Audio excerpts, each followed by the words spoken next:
Many people are surprised to learn that Yellowstone is a giant volcano. In fact, it is a supervolcano and one of the most active volcanic areas on Earth. The caldera and most of the park are located in the northwest corner of Wyoming. The Yellowstone caldera is huge. It measures 34 miles by 45 miles. There are, in fact, 3 overlapping calderas in Yellowstone. They were formed during 3 separated supereruptions during the past 2 million years or so. The Huckleberry Ridge eruption occurred 2.1 million years ago, the Mesa Falls eruption 1.3 million years ago, and the Lava Creek eruption occurred approximately 630,000 years ago, giving us the present-day Yellowstone caldera.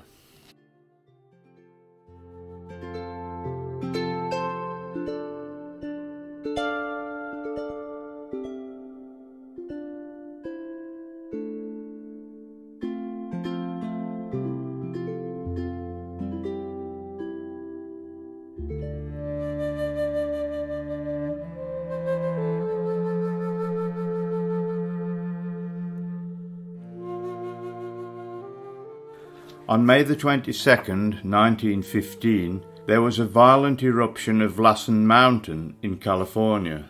This is the southernmost active volcano in the Cascade Range. It devastated nearby areas and showered ash as far away as 200 miles to the east. The latest eruption to occur in the Cascade Range was that of Mount St. Helens on May the 18th, 1980. This was the most significant volcanic eruption to occur in the contiguous 48 US states since the one at Lassen Peak. Mount St. Helens has often been declared the most disastrous volcanic eruption in United States history. An earthquake on the morning of the eruption caused the entire north face to slide away, creating the largest landslide ever recorded. This allowed the partly molten, high-pressure gas and steam-rich rock in the volcano to suddenly explode northwards towards Spirit Lake in a hot mix of lava and pulverized rock. An eruption column rose 80,000 feet, 15 miles, into the atmosphere and deposited ash in 11 states and significant ash in 2 Canadian provinces. At the same time, snow, ice, and several entire glaciers on the volcano melted, forming a series of large lahars that reached as far as the Columbia River nearly 50 miles away. Thermal energy released during the eruption was equal to 26 megatons. Approximately 57 people were killed. Hundreds of square miles were reduced to wasteland, thousands of animals were killed, and Mount St. Helens was left with a crater on its north side. The area was later preserved just as it was, in the Mount St. Helens National Volcanic Monument. 7 miners died in this car, attempting to evacuate the area.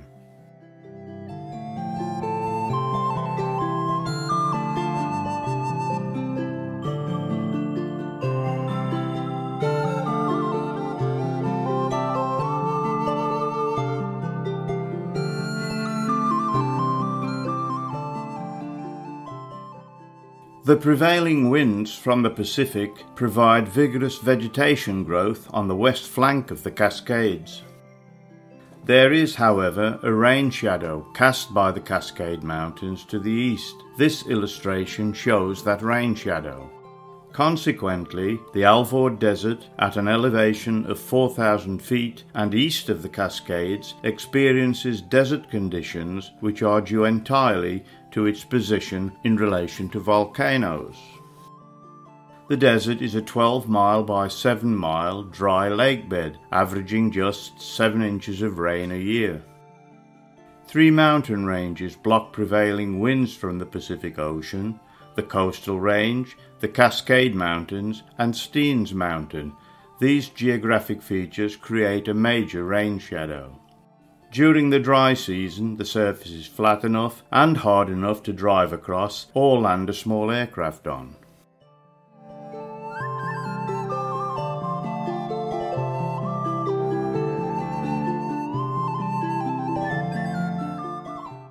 Volcanoes are also responsible for many other geological features, including glaciers, as obviously they are strongly allied to mountains.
Crystallized basalt columns are direct products of volcanoes. Places such as the Giant's Causeway in Northern Ireland, Fingal's Cave and surrounding cliffs on the Isle of Staffa, the Devil's Postpile and Rainbow Falls near Mammoth Mountain in California are also classic examples of these. Prominent landmarks such as El Capitan and Half Dome in Yosemite National Park and Crater Lake in Oregon are all typical products of volcanic activity. Lava tubes are natural conduits formed by flowing lava moving beneath the hardened surface of a lava flow.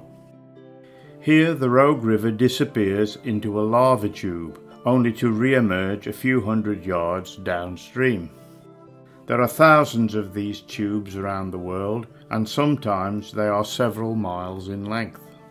Ice caves such as these are often associated with lava tubes. The volcanoes previously mentioned are but a small selection of those within the infamous Ring of Fire. The Ring of Fire is a direct result of plate tectonics. Ecuador is a country that straddles the equator on South America's west coast.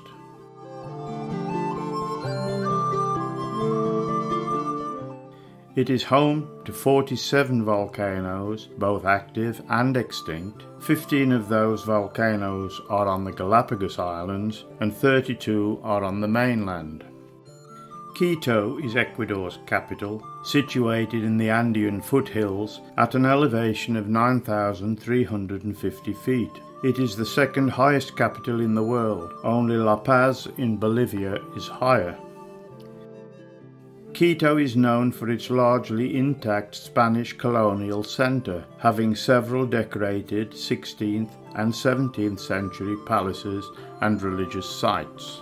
It is a friendly city. Its people are very welcoming and hard-working. Many still dress in traditional clothing, especially artisans and street traders. Panpipes are often heard around town.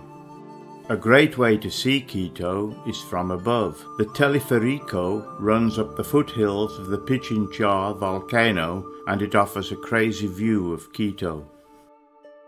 In October 1999, the Pichincha volcano erupted and covered Quito with several inches of ash.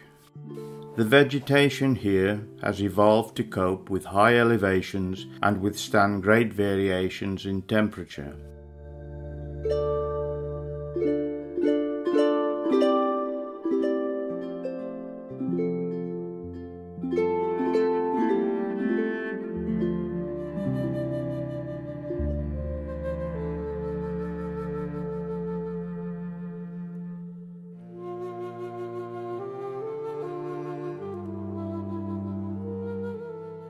Cotopaxi is a snow-covered, symmetrical stratovolcano 38 miles south of the capital. It is one of South America's most famous volcanoes and one of its most active. Cotopaxi has erupted more than 50 times since 1738. For many square miles around the volcano, the ground is littered with solidified lava bombs ejected from the cone. Many have colonies of lichen growing on them, nature's way of gradually breaking down the rock into fertile soil.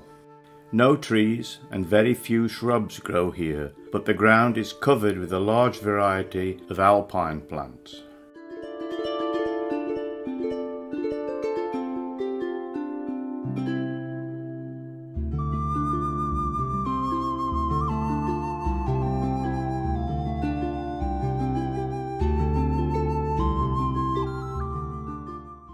Glaciers are still very thick on Cotopaxi, but they are retreating as this lateral moraine testifies.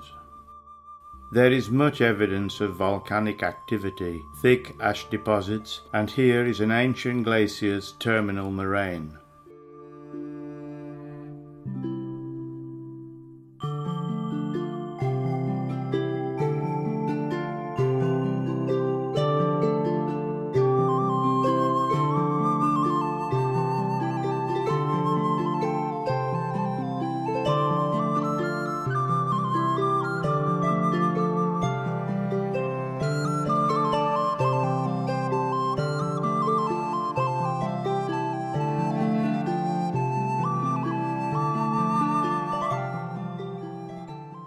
A train journey out of Ambato to the highest railway station in the Andes, a journey from a temperate valley to the Andean high plateau, combining both scenery and culture.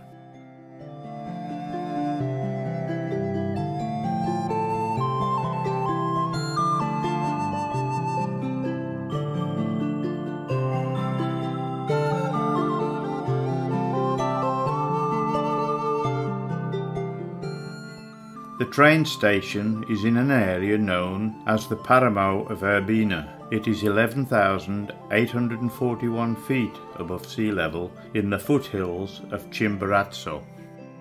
Chimborazo's peak is 20,548 feet above sea level. It is the highest mountain in Ecuador.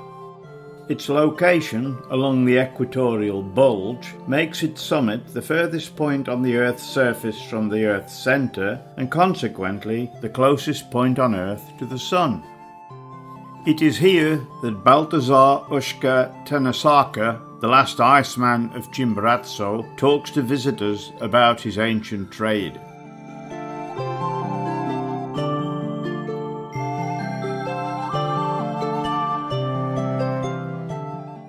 Ecuador's landscape is very varied, from the Andes Mountains to the Amazonian jungle, and beyond into the Pacific to the wildlife-rich Galapagos Islands.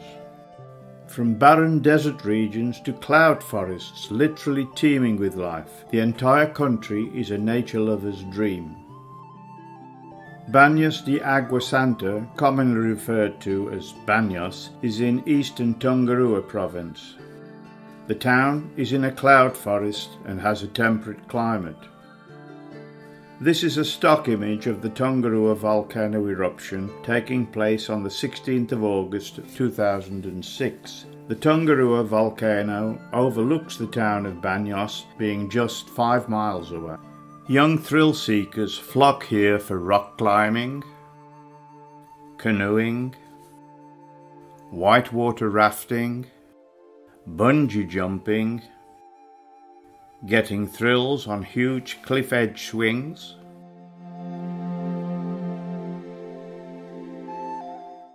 the rivers are swift and the waterfalls are many.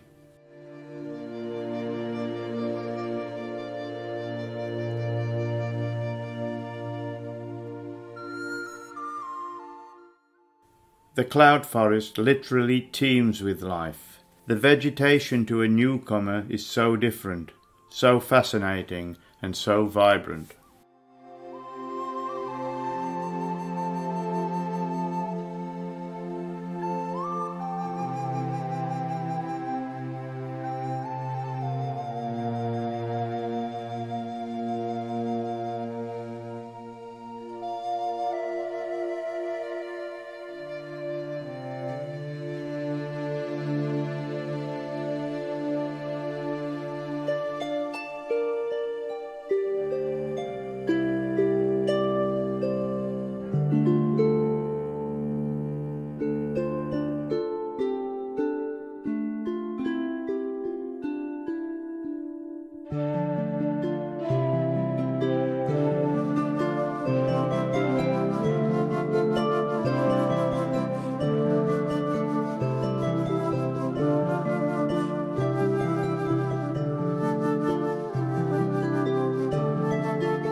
The Galapagos Islands were born from fire, formed between 3 and 5 million years ago, young in geological time.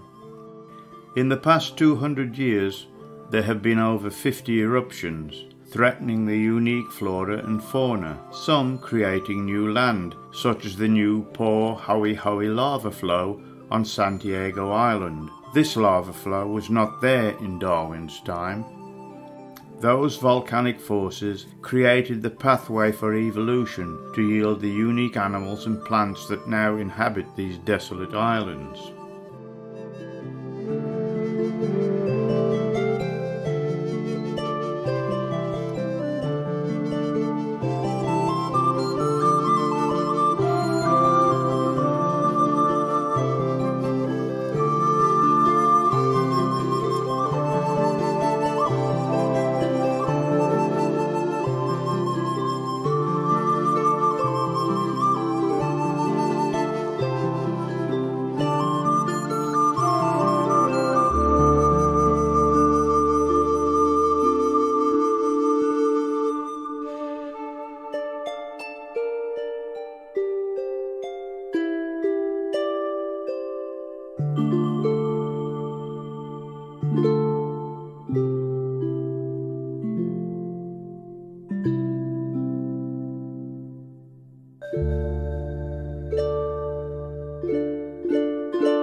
What have volcanoes done for us? They have given us a blue planet and life on Earth.